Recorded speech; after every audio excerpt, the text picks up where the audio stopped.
Well, ladies and gentlemen, it's here. The final nail in the coffin of what was once something quite beautiful. Hello there, and welcome to today's video, which is going to be a bit different from, I think, the type of videos I normally do. Then again, maybe not, I guess. My track record's getting a bit spotty. Today, I'd like to talk about the death of Doctor Who. You see, there was a time when Doctor Who stood out as one of the most imaginative, humanistic, and resilient sci-fi shows on television. It evolved, it adapted, it challenged viewers, always moving forward while honoring its past. But something's changed. With Russell T Davies returning as showrunner, many hoped the series would reclaim its magic after a rocky few years.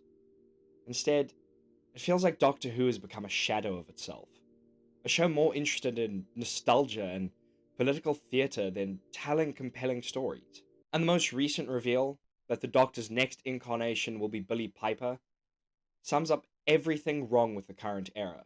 This isn't bold, it isn't clever, it's just desperate. Let's be clear, Doctor Who was already struggling before RTD returned. Under Chris Chibnall, the show drifted. Jodie Whittaker's 13th Doctor was never given a consistent identity.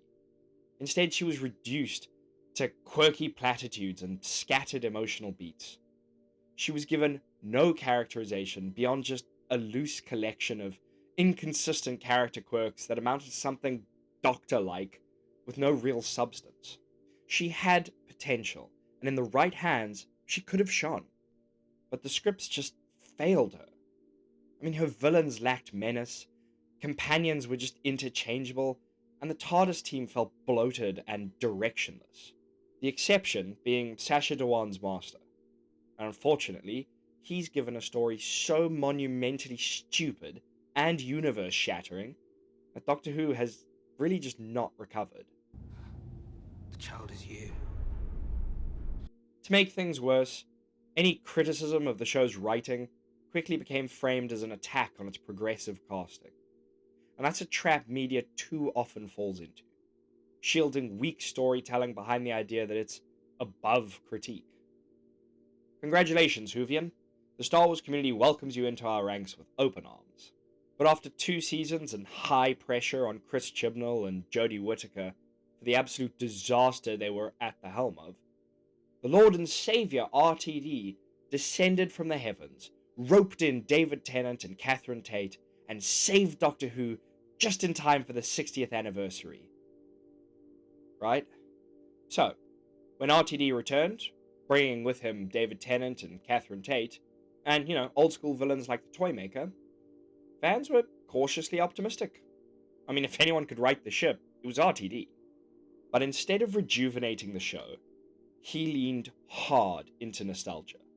The 60th anniversary specials, while occasionally visually impressive, relied more on emotional manipulation than narrative substance. Doctor Who was now pandering to a political ideology with even more fervor than before.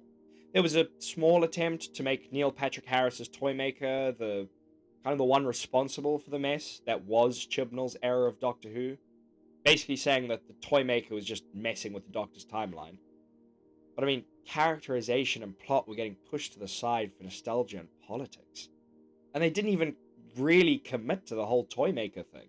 Take Regeneration, a convoluted plot twist that split the Doctor into 2, allowing both Tennant and Ncuti Gatwa to share the title. It was billed as bold and progressive, but it felt more like a patch for continuity issues and a gimmick to keep old fans invested.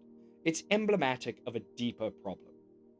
RTD is no longer telling universal, emotionally grounded stories.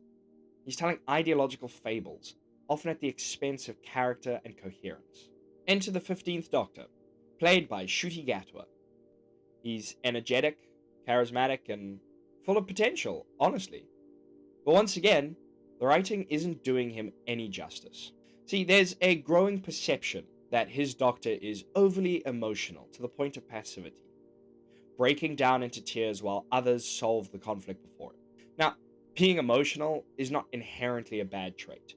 The Doctor's always had a compassionate streak, but the emotional beats feel unearned, overused, and disconnected from the real stakes. they're also all too frequent. I mean, the Doctor's no longer a being who's seen it all and able to maintain his composure under the hardest of circumstances. He's become something of a joke, unable to solve the issues of the universe without help, and always weeping at the chaos around him. Viewership has plummeted, and instead of addressing legitimate concerns, the weak storylines, the thin plots, over reliance on tone over tension, the production team has dismissed critics as anti woke trolls. And I mean, this obviously isn't helped by a seemingly entitled star who's all too willing to trash the very audience he's supposed to be entertaining. I mean, it's all just deflection, one that ignores the very real disappointment from longtime fans who simply want good storytelling. Which brings us to Billie Piper. Now, let me be clear. I love Billie Piper. Rose Tyler is one of the most beloved companions in Doctor Who history, honestly at this point only being beaten out by the Ponds, and Piper brought heart, charm, and strength to the role. Her exit from the show was tragic and beautiful, and her brief return as the Moment in the 50th anniversary was a masterstroke of fan service done right. But bringing her back now, not as Rose, but as the Doctor, is something else entirely. It's not creative, it's not earned, it's a desperate grab for headlines and attention. It tells us that the creative team no longer believes in their new characters or direction. Instead of building something original, they are strip mining the past, banking on our emotional attachment in the hopes of saving a sinking ship. Doctor Who has always changed. That's its strength. But right now it's stuck, caught between nostalgia and ideology, between pandering and pretension. The regeneration into Billie Piper isn't a bold twist.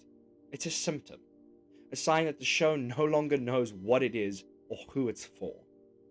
If Doctor Who is to survive, it needs to move forward again, not just with a new face, but with a new heart, one that remembers what made this show so damn good in the first place, what made the show matter.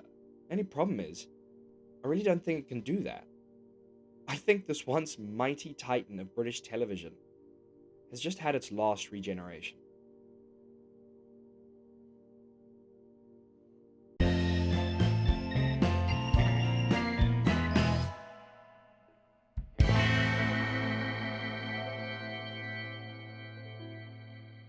I've been so disappointed with Doctor Who. Um, it's just one of those things, like, it's just another one of those shows that have been just absolutely demolished slowly but surely, like, eroding its audience just episode by episode, and it's heartbreaking. I mean, I've got Doctor Who tattooed on my arm. Like, I really just want the show to get good again, you know? And it feels like that's just a really hard ask, and I wish the last couple of Doctors had been really good. Um, yeah, you know, it is what it is, I suppose. Thank you for watching.